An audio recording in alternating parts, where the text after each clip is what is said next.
I'm delighted to have in the reading corner with me today storyteller and writer Atinuke.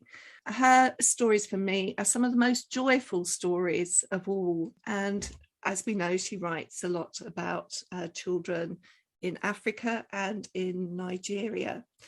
But Atinuke wasn't always a story writer. I believe she started out as a storyteller. And so that's where I'd like our podcast to start today. Tell us a little bit about that.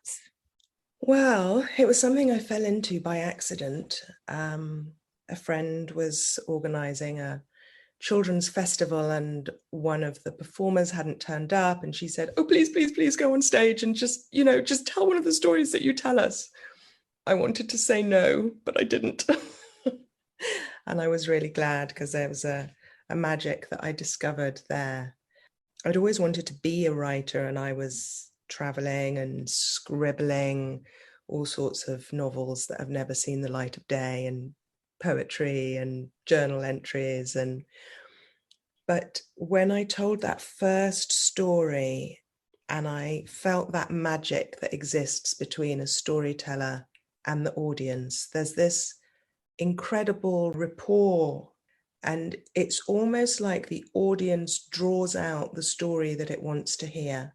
I've told stories, the same story, and audiences have laughed and laughed and laughed and laughed and laughed. I've told the same story and audiences have looked really like tense and gripped. And sometimes, very rarely, but it has happened, I tell a story that I've told many times, and I realize the ending is not going to work for this audience. And I've had to change the ending. It's like the audience wants something else. And it's a two-way thing, that feeling that I can change it, not changing the story, just the way that I'm telling it, but also that depends on the audience themselves. If they're not going to laugh, there's nothing I can do to make them laugh. So feeling the power of that and realizing that some of these stories are literally thousands of years old. We don't know who first had the idea for them. They've been kept alive simply because they are so relevant to hundreds of generations of human beings. I mean, these stories are real, powerful treasures. And where did that repository of stories come from for you? Were they passed down from family members, or were they stories that you'd read? Or did you have to research to develop your repertoire of stories? It's a mixture, really. So I have a Nigerian parent and I have an English parent, and my Nigerian father, he would tell the odd story, and, my aunts, his sisters, would tell the odd story. But my English mother really loved those stories and collected those stories and collected books, old books, anything she could get her hands on with those stories in. So a lot of the stories come from her. And then once I started telling them, then I started doing my own research. So other storytellers, any books that I can get my hands on. It's finding the ones that are meaningful to me that I can tell with some emotion. And to adults as well as children? Well, my father's Yoruba, and in Yoruba culture, yes, there are stories for children, like the tortoise stories, the tortoise and the hare. That's originally was an African story. But a lot of our stories are actually for young people, for teenagers who, you can't lecture a teenager as to what choices they should make. But you can tell a story. A lot of the stories are about, a girl who falls in love with a stranger and marries him, and then he turns out to actually not even be human. Maybe he's like a snake in disguise that, moves through the countryside and swallows up young ladies who fall in love with his charisma and marry him. So, in cultures where it was communities wanted to know who their daughters were marrying, know their family background, these things were really important. So telling stories like that to teenagers might be a way of ensuring that if your teenage daughter sees a handsome stranger, she might think twice about eloping with him. You made this transition from storytelling to story writing. And I guess you've also hinted that writing was already going on for you in various forms, journals and so on. But what was it that led to the first story that was published? A lot of times I was telling stories at schools, storytelling, and I always had questions afterwards. And their absolute favorite question, which was always asked in every school, was, what was it like growing up in Africa? And then a lot of things would then come out, what was it like living in a mud hut? And were you scared of all the wild animals? And, yes, there's an assumption of poverty, but also there's an assumption that all of Africa is rural, an assumption that Africa is one place.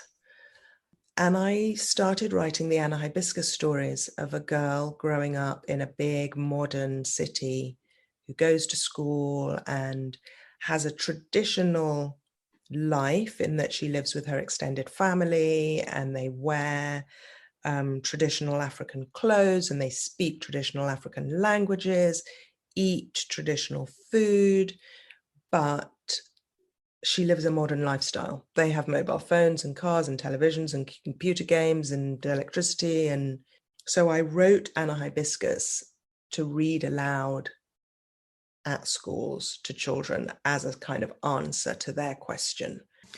We'll come back to the perceptions of Africa in a moment. But I wanted to just ask you, first of all, whether the storyteller is evident in your writing, because I think I can hear the voice of a storyteller when I read your stories. Well, when I write, it's like I talk aloud in my head. So as I'm writing, I'm speaking aloud in my head. And when I go through the editing process, I actually read aloud. I used to pay my children £1 a draft to listen to the endless drafts of my books. They won't do it anymore. So I think, yes, the storyteller is there.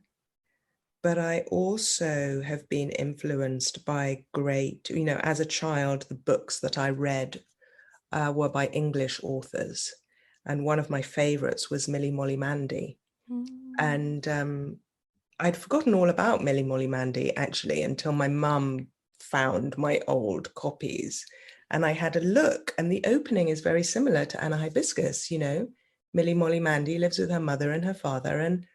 And I thought, oh, that rhythm, I've carried that rhythm with me since I was a very small child, Millie Molly Mandy, rather than from the African storytelling tradition.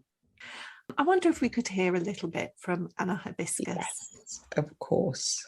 So this is from Welcome Home, Anna Hibiscus. And in the previous book, Anna Hibiscus has gone on an airplane to Canada to visit her Canadian grandmother. And she's discovered all sorts of things, one of which is that it is actually true that in some places, dogs are actually allowed into houses, which was something that at my primary school, we just couldn't believe. That sounded too wild an accusation to be true.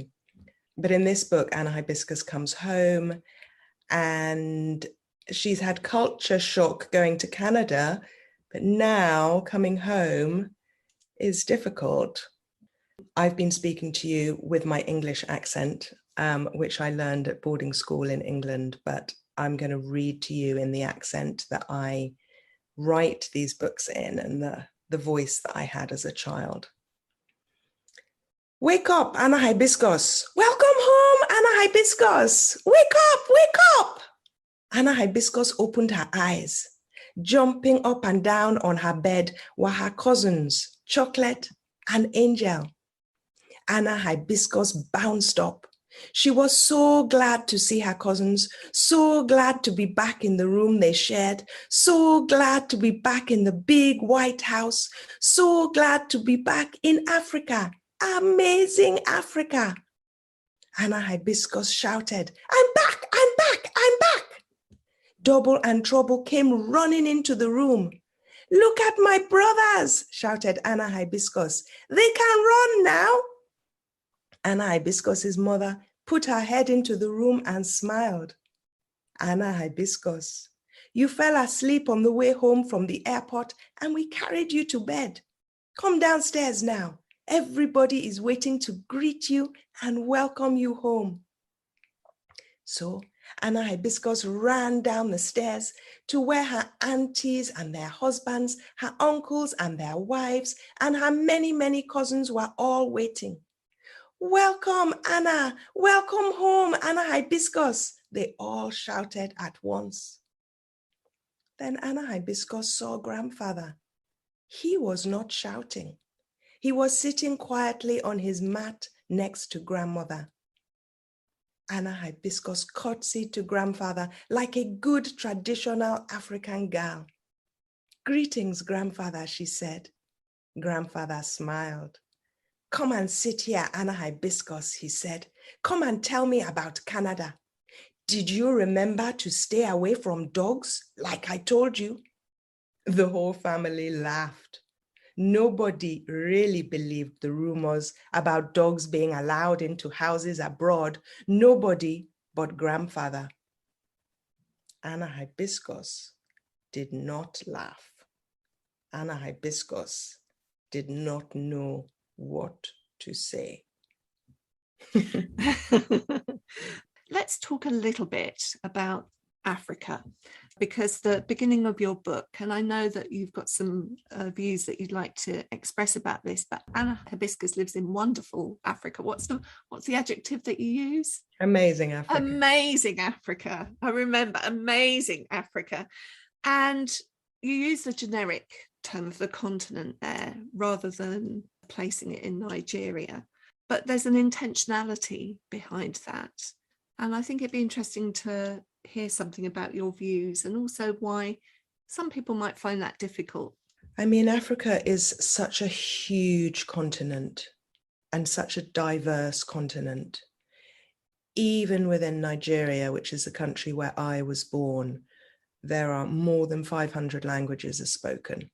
You know, when I say Anna Hibiscus eats traditional African food, in a way that's kind of meaningless, because what is traditional European food?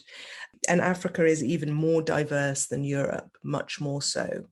You know, there are places on the continent where spicy food is preferred and places on the continent where food isn't so spicy, and the clothes as well. You know, I say they wear traditional African clothes. Well, which tradition out of the thousands of traditions, which tradition do I mean?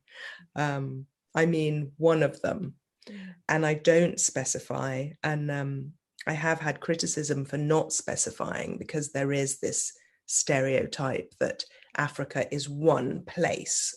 And I think as humans, we do that. You know, I live in Wales, and I'm very surprised when I travel around the UK how many children don't know that there is a Welsh language, that there's a different language in Wales, that it's a different country.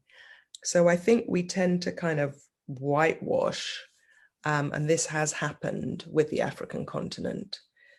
The reason I did it was because I was very aware when I was writing that there is very little children's literature set on the African continent. And I wanted any child of African heritage, either living on the continent or living in the African diaspora, to be able to claim those books and say, yes, this is about me. These stories are about me. They're about my heritage. They're about my continent. The reason that I would say traditional African clothes is so that a child from that continent could imagine their clothes. But I have become more and more specific. So in my third series, Tola is from the city that I grew up in. So I name the city, I name the markets, I name the roads. So it's not just specific to Nigeria, because I could say, well, Anna Hibiscus is set in Nigeria, but then do I mean northern Nigeria, where the languages are different, the culture is different, the religion is different, the social rules are different, even the criminal law is different, the cities look different? Do I mean the Southwest? Do I mean the Southeast?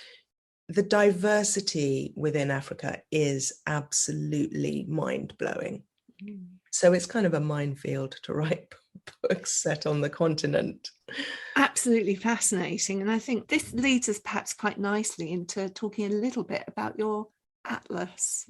So the Africa Amazing Africa book, which I wanted to write, and I tried to find a way of doing it for about 10 years, because the beginning of Anna Hibiscus Lives in Africa, Amazing Africa, I felt like there needed to be a book for children to explore that more.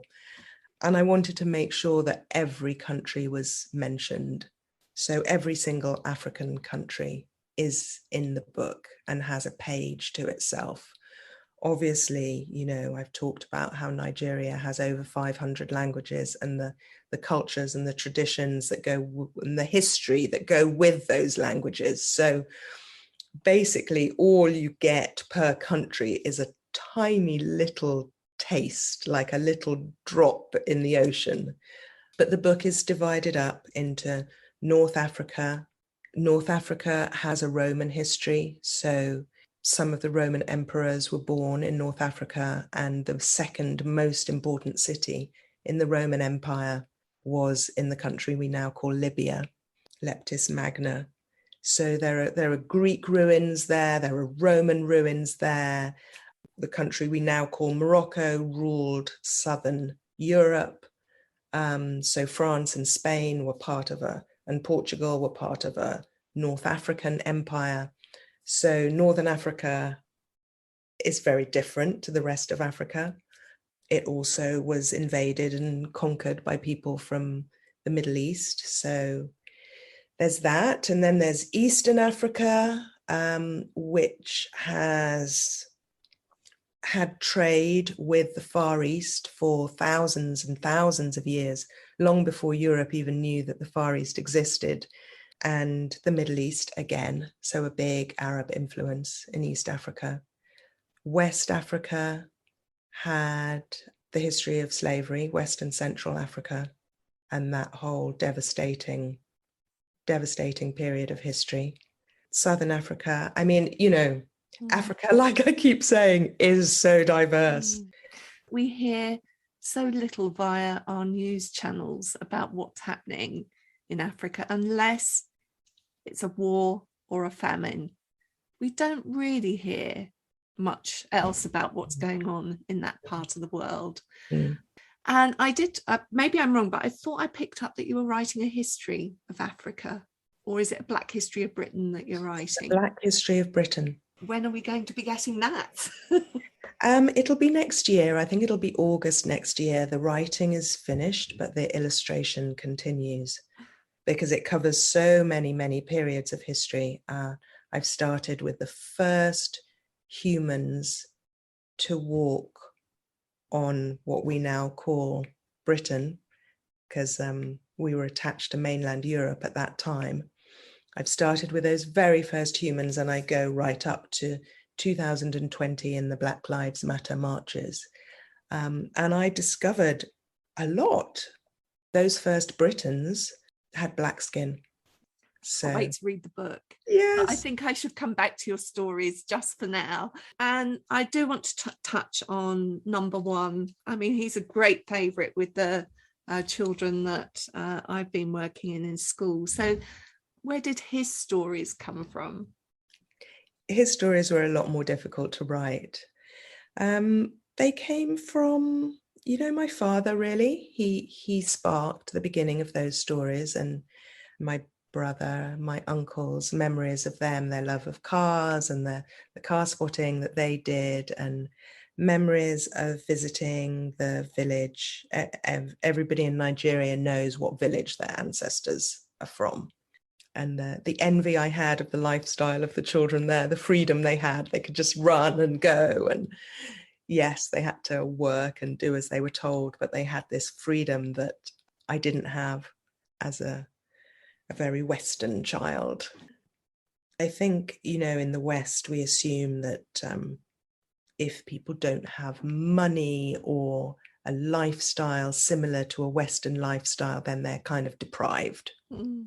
It's one of the things that I wanted to illustrate in the number one car spotter, is that people, not just children, can have very little financially and thrive.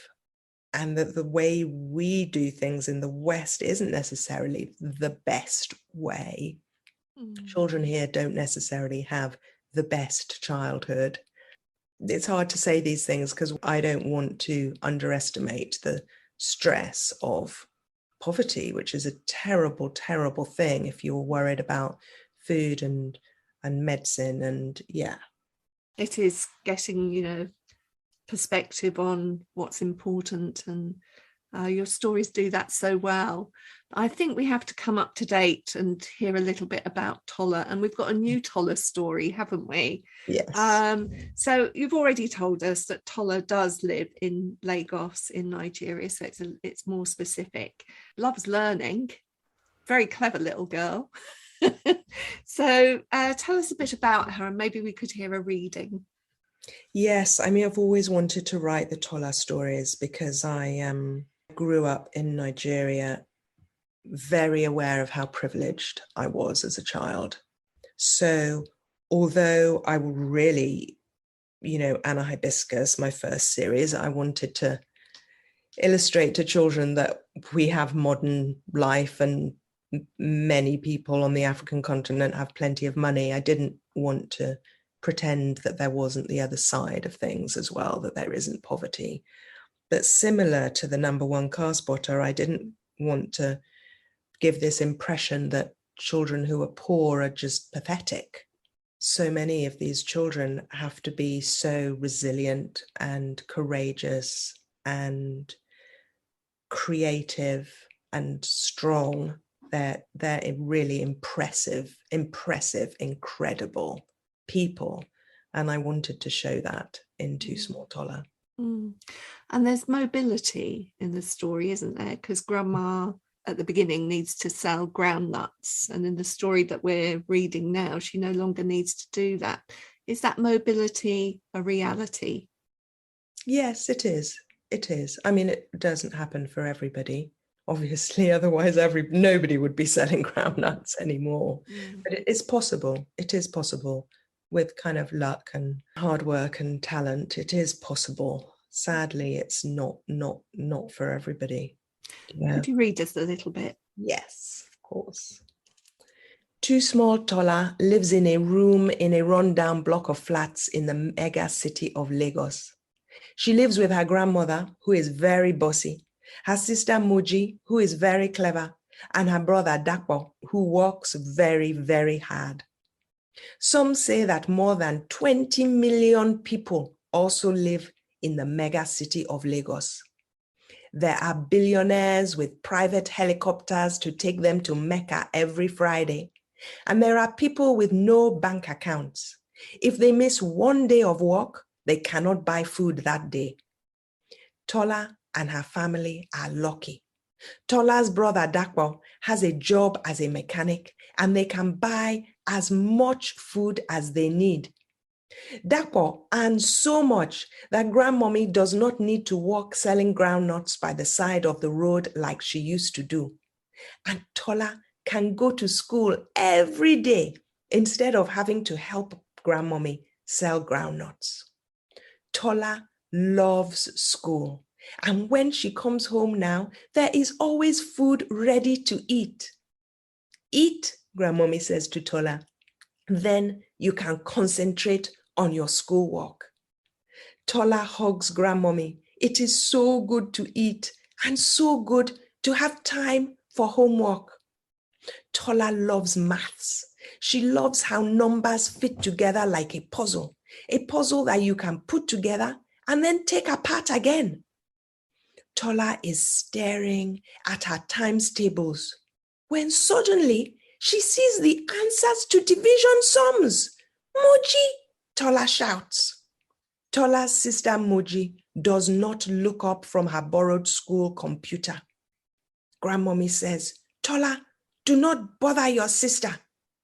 Grandmummy is determined that Moji become a doctor. But Tola is too excited to be quiet because inside the sum 3 times 12 equals 36, she can see the answer to the sum 36 divided by 12, and also the answer to the sum 36 divided by 3. Tola is sure of it. She shrieks and claps her hands. Moji frowns. What is it? She asks, looking up at last. Multiplication and division are the same, Tola crows, but backwards. Moji smiles. Show me, she says. I absolutely love that delight at self-discovery in the story. It's been such a delight talking to you today. And I started out in my introduction saying how joyful I find your writing. We haven't even touched on your lullabies and, you're writing about babies. And that is the word that sticks in my mind, is the joy of life, really. So thank you so much for talking to me today. Thank you. It's been a great pleasure. In the Reading Corner is presented by Nikki Gamble and produced by Alison Hughes. If you have enjoyed this podcast, please leave us a review.